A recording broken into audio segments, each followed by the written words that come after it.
വേദനയുടെ സമയത്ത് കണ്ണുനീരോടുകൂടി കർത്താവിന്റെ സന്നിധിയിൽ വന്ന് നമ്മൾ നിയോഗമെടുത്ത് എത്ര പ്രാർത്ഥിച്ചപ്പോൾ കിട്ടിയ കാര്യങ്ങൾ ഒന്ന് തുറന്നു പറയാൻ നമുക്ക് മനസ്സുണ്ടാകും. ജോൺ ബോസ്കോ, അദ്ദേഹത്തിന് ഒരു കഴിവുണ്ട്, സർക്കസ് കാണിക്കുക.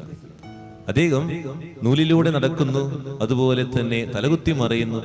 ഇതൊക്കെ ചെയ്തത് വേറൊന്നിനു വേണ്ടിയല്ല, കുഞ്ഞുങ്ങളെ തന്നിലേക്ക് ആകർഷിക്കുക. ഇവരൊക്കെ അടുത്തേക്ക് വന്നതിന് ശേഷം അദ്ദേഹം ചെയ്യുന്ന ഈ സർക്കസ് ഒക്കെ കഴിഞ്ഞു കഴിയുമ്പോൾ നമുക്കൊന്ന് പ്രാർത്ഥിക്കാം. അവരൊരുമിച്ചിരുന്ന് പ്രാർത്ഥിക്കാമെന്ന് പറഞ്ഞ് വിളിച്ചു കഴിഞ്ഞാൽ കുഞ്ഞുമക്കളൊക്കെ ചിലപ്പോൾ വരില്ലായിരുന്നു. എന്നാൽ തന്റെ കഴിവിലൂടെ ആകർഷിച്ച് ദൈവത്തിലേക്ക് അടുപ്പിച്ചു എന്നതോ നമുക്കും അങ്ങനെ ചെയ്യാൻ പറ്റുന്നത്. ചെറിയ ചെറിയ സഹായങ്ങളാകും, ചെറിയ ചെറിയ നിയോഗങ്ങളാകും, ചെറിയ ചെറിയ കാര്യങ്ങളാകും.